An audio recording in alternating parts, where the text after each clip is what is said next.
ఏం లేదు, ఆత్మకథ డైరెక్టర్ ఉన్నాడు కదా శ్రీనివాస్ రెడ్డి, అతని మీద కేసు పెట్టడానికి పోతున్నా. ఎందుకండి? ఎందుకేమిటి, ఆత్మకథ చేసిన పాపానికి ఆ డైరెక్టర్ మరీ బతిరాలి చేసి ఆ సినిమా నేను ఆ చేయడం వల్ల ఆత్మలు వచ్చి నన్ను చుట్టుకున్నాయి. నిద్ర పట్టలేదు, మనశ్శాంతి లేదు, ఏమి లేదు.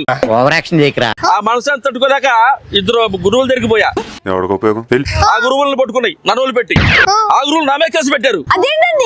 మరి వాళ్ళు పట్టుకున్న తర్వాత కేసు పెట్టారు నా మీద.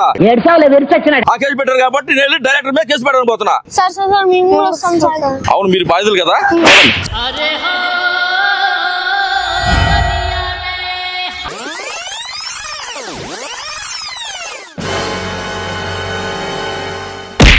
ఎక్కడికి వెళ్తున్నారు? డైరెక్టర్ మీద కేసు పెట్టడానికి పోతున్నా. ఓరే సామె, ఆత్మలు పోలీసులు పట్టుకున్నాయట, అందుకని పరిగెడుతున్నా. ఏంటి, పోలీసులు ఆత్మ పట్టుకున్నాయా? నాయన పోలీసులు ఆత్మ పట్టుకుంటా. అండ్ మమ్మల్ని సపోర్ట్ చేస్తూ ఈ సినిమాలో యాక్ట్ చేసిన ప్రతి ఒక్క యాక్టర్ కి ధన్యవాదాలు తెలియజేసుకుంటూ I wish you all the best. మా ఆత్మకథ.